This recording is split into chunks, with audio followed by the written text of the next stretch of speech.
Our next honoree is the award for Best Solo Performance, and it goes to an incredible solo performance, Wade McCollum in Make Me Gorgeous.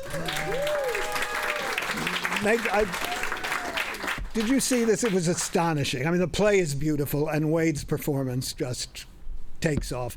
It's performed with thrilling virtuosity by the astonishing Wade McCollum. It's beautifully written and directed by Donnie. Hey, Donnie. It tells the unbelievable but true life story of Kenneth Marlowe, whose preternatural commitment to being himself made him an accidental pioneer of LGBTQ rights in the 20s, 30s, and 40s, when a commitment to being yourself was kind of a dangerous and unreasonable thing to do. A terrifying thing to do. Anyway, Wade McCollum gives a dazzling bravura performance as Marlowe, and the dozens of crazy... He also plays, of course, dozens of crazy characters that inhabit the world of the play. Marlowe was an enthusiastic and unabashed cross-dressing child of an angry father and unhappy alcoholic mother who grew up in the 20s in the Midwest, where, as you can imagine, this did not go over very well. And he escaped to become a call boy, a stripper in full and fabulous drag, a madam, a nightclub performer, and later a hairdresser to the stars, including Lucille Ball and Gypsy Rose Lee, then a memoirist, and then, in 1975, he became a woman. Kate Marlowe, who celebrated her transition with a fundraiser for trans rights gleefully entitled The Ball to End All Balls. Kenneth Marlowe, ahead of his time. And just as Marlowe was authentically Kenneth and authentically Kate, Wade is authentically Marlowe every step of the way. He charms and delights us and makes us his confidant and friend. Wade once told an interviewer that his goal as an artist was, quote, to choose the human experience in all of its myriad forms and embrace it with as much empathy and love as we can. He realizes that goal magnificently in Make Me Gorgeous, and he gets us to realize it right along with him.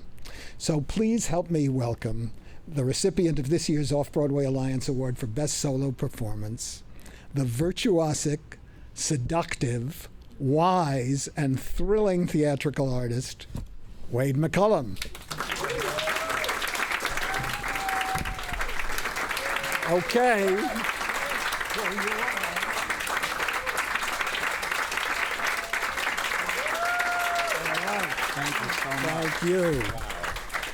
Thank you.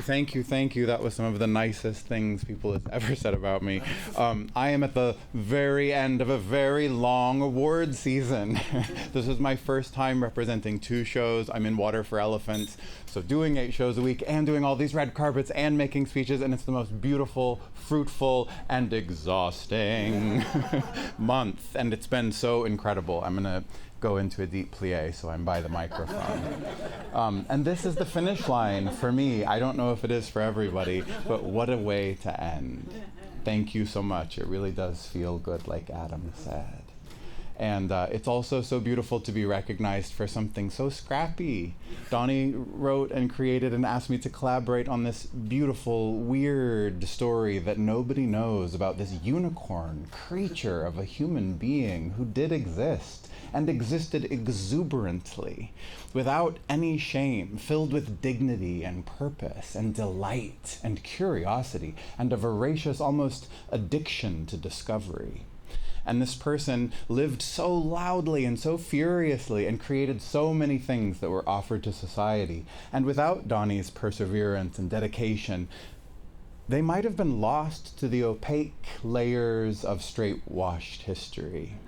But because of Donnie's dedication and our artistry and our collaboration with Kaysen and Ellie and all the people in the room, all the designers, Playhouse 46, we've pulled this character, this unicorn human, through those opaque layers, and we've brought this transgender queer ancestor into the light once again.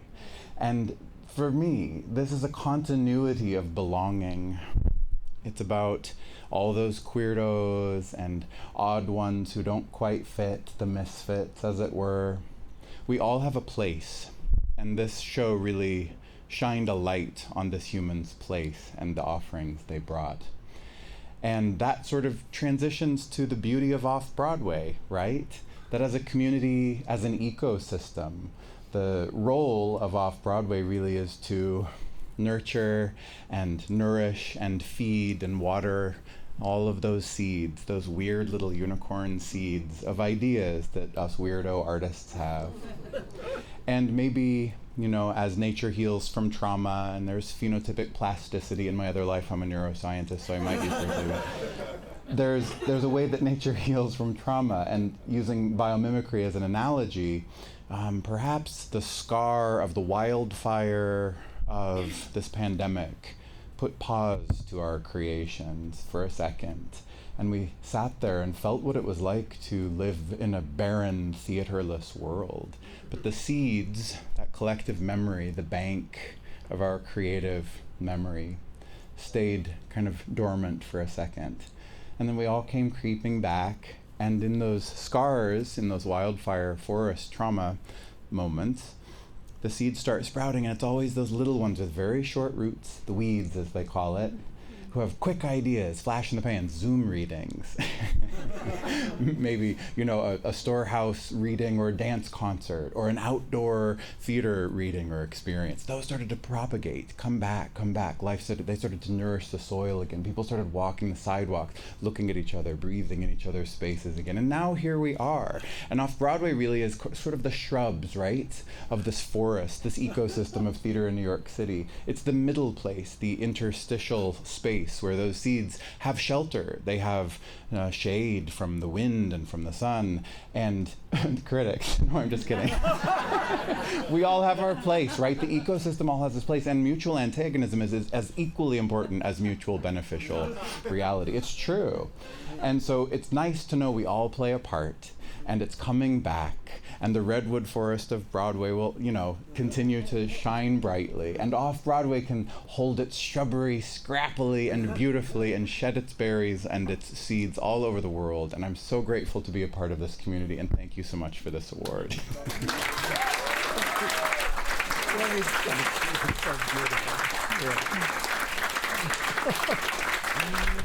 Ladies and gentlemen.